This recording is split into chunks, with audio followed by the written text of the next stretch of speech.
Salut, ça va? Ça faisait longtemps, hein? Ça me fait plaisir, ça me fait plaisir à nouveau. Tu vois la qualité de l'image, on est à nouveau sur une GoPro, ça fait plaisir. Bon, qu'est-ce qui s'est passé depuis la dernière vidéo? Aux dernières nouvelles, tu as vu qu'on était en Martinique, on devait y passer l'hiver et revenir chercher le bateau au printemps. Ou voir, tu sais, en fonction de ce qui allait se passer pendant l'hiver. Là, je suis au Québec, on est juillet 2024, à la Marina, Gosselin, ouais. On va aller vers le bateau, tiens, en même temps.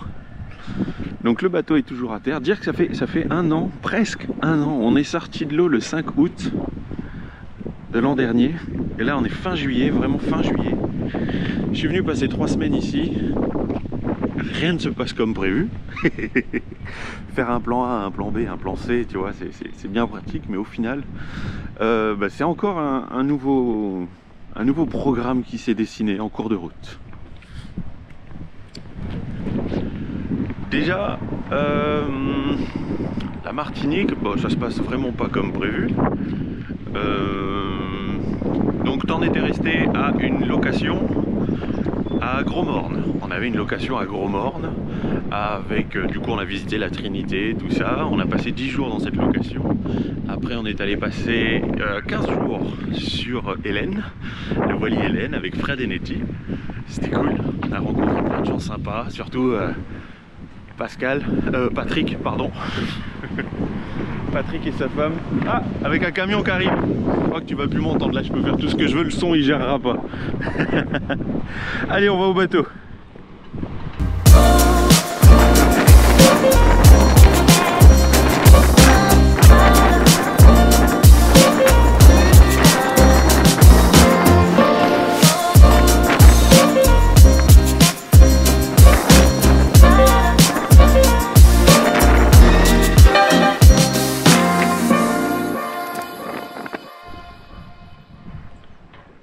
Ouais, encore bâché. Tout va bien pour lui. Tout va bien. Ouais, on l'avait bâché. Je sais plus si je te l'avais filmé. On l'avait bâché. Et regarde, quand je suis revenu, la petite surprise. Il est toujours habité. Il est toujours habité. C'est juste qu'ils s'en vont, tout petit piou-piou, qui s'en vont au moment où j'arrive. Bon, pour continuer l'histoire, du coup, on a fait les 15 jours sur le voilier Hélène. Après, on a eu une location dans les hauteurs de Fort-de-France, route de Redoute, pour ceux qui connaissent. C'était quasiment 1000 € pour un studio. Il fallait dormir sur un clic-clac. Au bout de 3 jours, la proprio a décidé de nous mettre un lit. Donc ça, c'est assez cool. Et sinon, un clic-clac, bah, t'as vu mon gabarit, moi je dépassais de partout. Le genre de logement bizarre d'ailleurs où tu t'installes, tu te sens pas bien, vraiment pas bien. On a fait pendant 3 jours envie de pleurer pour un rien, tu sais, vraiment un gros coup de déprime en étant dans cet appart, c'était vraiment pas cool. On y a quand même fait quelques mois et ensuite on en a pris un autre un peu plus proche du centre-ville où là c'est un appartement pour plus longtemps, donc du coup on a pu aussi faire une demande d'APL. Donc ça c'est cool. Le plus surprenant, c'est surtout qu'en 3 semaines, c'était traité. Donc ça, c'était fou. En 3 semaines, notre demande était traitée. Avec le bruit de la bâche, je sais pas si c'est cool de se mettre à l'intérieur là-haut. Et aujourd'hui, Estelle est toujours dans ce logement dont je te parle, à Fort-de-France. On a choisi Fort-de-France pour les transports en commun, en fait.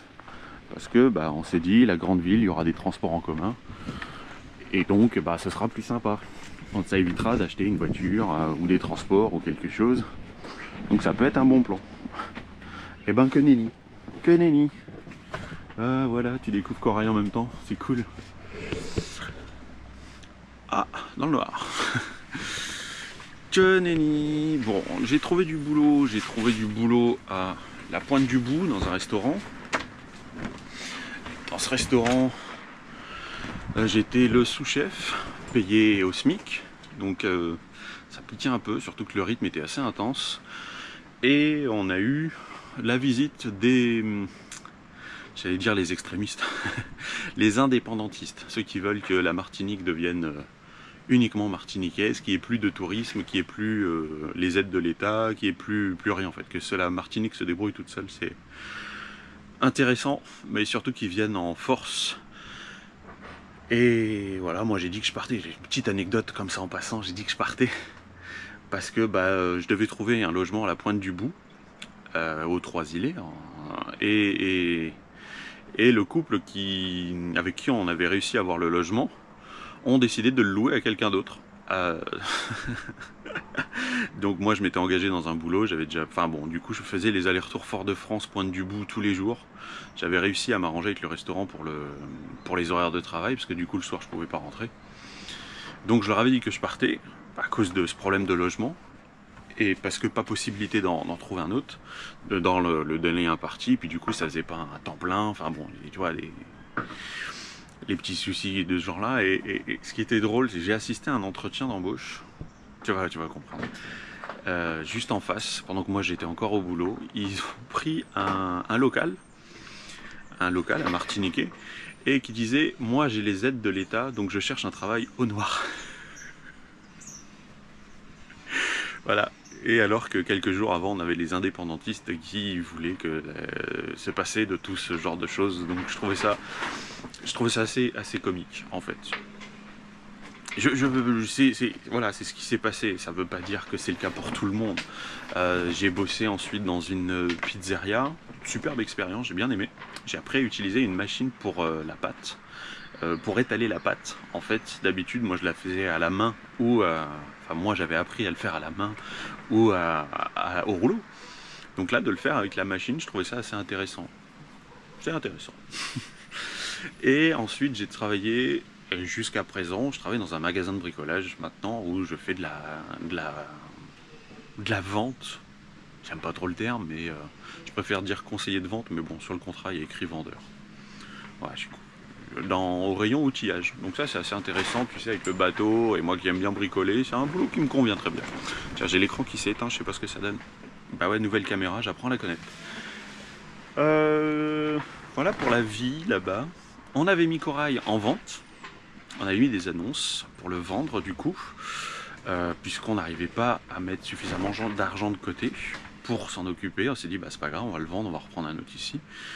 Du coup, on avait quelqu'un qui était intéressé, c'est pour ça que je passe 3 semaines ici. J'ai pris mes billets d'avion et tout pour venir faire. On devait le...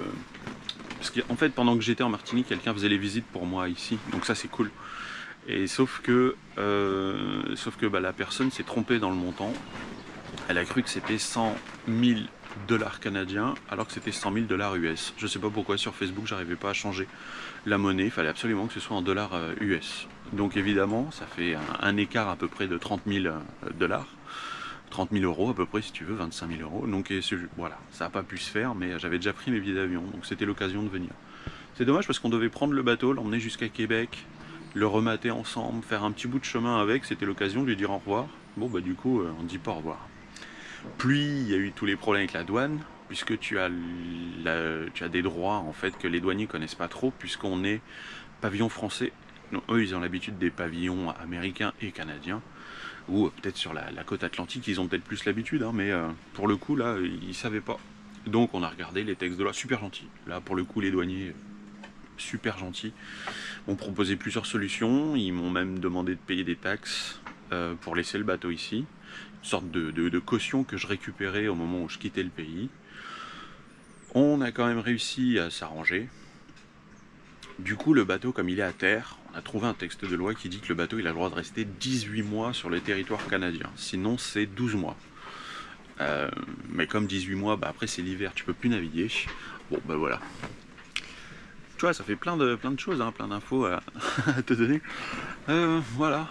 Pour les quelques nouvelles, du coup on s'est arrangé avec les douaniers, ça veut dire qu'il faut que je parte, donc j'aurais dû partir avant le 30 juin, parce que même si c'est 12 mois, c'est le 30 juin, tu vois, c'est assez ambigu. En fait je pense que les douaniers peuvent interpréter les lois comme ils veulent. On l'a surtout vu aux États-Unis, hein. Et après, comme ils n'ont pas l'habitude, on cherche. On a cherché vraiment, hein. Je suis allé au bureau, j'ai demandé à ce qu'on m'emmène au bureau directement des douaniers ici. Et du coup, on a pu en discuter et voir ce qu'on pouvait faire au mieux dans la situation dans laquelle on était actuellement. Parce que clairement, j'ai pas le budget pour redescendre le bateau aujourd'hui. J'ai pas le budget pour... Enfin, les cages de ridoirs coûtent super cher, en fait. tu te souviens que j'ai dû couper mes cages de ridoirs et que on n'est pas à 40 ou 60 euros pièce, vu que ce sont des Z-Spar qui a un certain poids, que je ne change que la cage de ridoir et pas tout le gréement. Bon ben voilà, c'est 4 cages de ridoir pour les haubans, pour les haubans, plus les 2 pour les pataras, qu'un seul pour le patara, puisque j'en ai un qui est toujours en place. Donc du coup, je me retrouve avec une facture de 900 euros. Voilà. Donc bon, ça pique un peu. Et comme le bateau était vendu, normalement, on n'avait pas pensé devoir aller chercher quoi que ce soit. Que pour les cages de ridoir, je m'étais engagé à les prendre. Ça, c'était moi qui les gérais, parce que je voulais pas que la personne, si elle les connaît pas, elle se retrouve avec tu vois, les cages de ridoir à trouver, le filetage, c'est pas forcément le même. On n'est pas en France là. Donc le filetage, c'est pas forcément le même. Les mesures, elles sont en pouces, donc pas en centimètres. Donc tu vois, il a fallu gérer aussi ce genre de choses. Ça a été long. Z-Spar en France ne répond pas aux mails. Enfin, ça a été une grosse démarche qui m'a pris pas mal de temps, tout ça pour apprendre qu'au final, si je les prends à l'usine en Floride, parce qu'ils sont fabriqués en Floride, les pièces Z-Spar, soit je les prenais en Floride et j'en avais pour 830, soit je les prends en Martinique et j'en ai pour 900 euros. Voilà. En sachant que s'il y a le moindre problème avec la pièce, si je les prends en Floride, je suis emmerdé. Parce qu'il y a tous les frais de port, je vais devoir les payer moi. Ensuite pour un retour, plus 15% pour la remise en vente des pièces. Je trouvais ça un peu... Et je me dis que là, je vais pouvoir prendre... tu vois, là, il me reste... Je vais pouvoir prendre les vis, les pièces. Je vais redescendre en Martinique avec ça. Comme ça, on va pouvoir vérifier si les tailles vont. Même si le gars de chez Caribe Gréement a l'air assez compétent. Il est brut de décoffrage, mais il a l'air vachement compétent. Quand je lui ai montré la cage de ridoir, il m'a dit ça c'est du 12. D'accord. Effectivement, il s'était pas trompé. Dès qu'il l'a vu, il a dit ça c'est du 12 et il s'était pas trompé, c'est du 12. J'ai essayé de comprendre pourquoi est-ce que c'était, tu vois, le diamètre du câble qui faisait le pas de vis. Parce que moi j'avais pris toutes sortes de mesures. La cage de ridoir, le filetage, tout ça, mais en fait tout ça ils en ont rien à faire. C'est vraiment le diamètre du câble qui fait la cage de ridoir. Donc j'espère que le pas de vis sera bon. Donc là je vais prendre les vis. Comme ça au moins je serai sûr, on va pouvoir les essayer. S'il y a le moindre problème, du coup on le sait tout de suite et on peut voir les faire commander. Enfin voilà, tout ça. Voilà. Pour la vie en Martinique jusqu'à présent. Ouais, donc corail, on l'a. Ouais.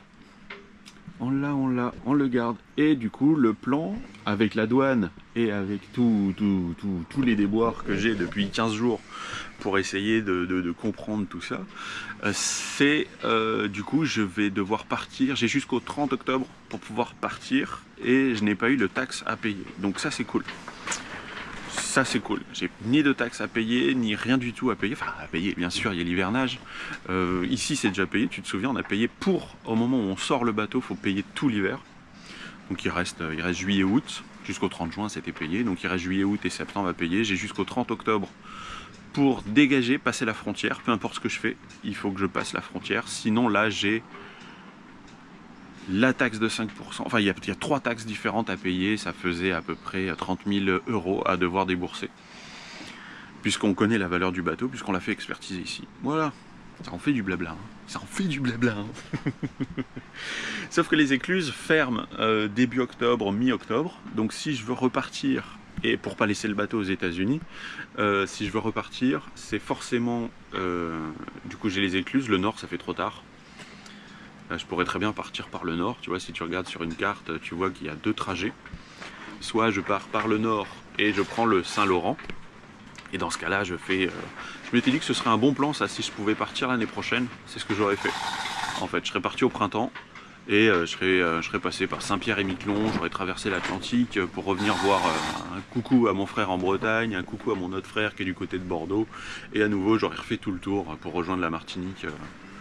Tu vois, quelques mois plus tard. Ça avait l'air un bon délire, ça me plaisait bien comme plan. Mais du coup, là, le plan, c'est de préparer le bateau pour le redescendre en Martinique, fin septembre, début octobre. Voilà, le plan, c'est ça. Allez, là, toi t'en sais rien, mais j'étais en train... Ouais, le soleil dans la tronche. J'étais en train de faire le montage et 40 minutes la vidéo. Je trouvais que ça faisait trop long juste pour te dire là où on en était. Donc du coup, hop là, tiens, corail. Du coup, ouais, je te racontais un peu tout ce que j'allais faire, tout ce que j'allais pas faire. Tout ça, tout ce que je peux me permettre de faire, tout ça. Oh, Buddy, il a sorti la tête. Oh, trop mignon. Trop mignon. Je leur avais apporté un petit peu de pain, mais ils sont encore trop jeunes pour du pain. Ils surveillent, il y a la maman qui doit pas être bien loin. Bon, voilà, pour les nouvelles de ce que ça donne, de là où on en est. Voilà, quoi, au final, ben, on n'aura pas eu nos permis de travail ici, on n'aura pas fait comme on a voulu. On a eu quand même une réponse pour nos permis de travail en janvier. Prolongation de séjour, donc ça a vraiment pris presque 6 mois. Donc comme c'était écrit sur le site, quoi, pour si tu as suivi un peu. Donc on refera une demande sûrement plus tard. On verra comment se passe la vie. Dans les médias, il faut redescendre corail. Voilà. Allez. Maintenant, tu es au courant. Tu sais que je vous ai pas oublié. Tous les abonnés qui demandent des nouvelles. Oh, la bouche ouverte. Nourris-moi. Nourris-moi. Ah, les deux. Ah, il y en a un troisième qui sort. Oui. Ça va être l'heure de manger.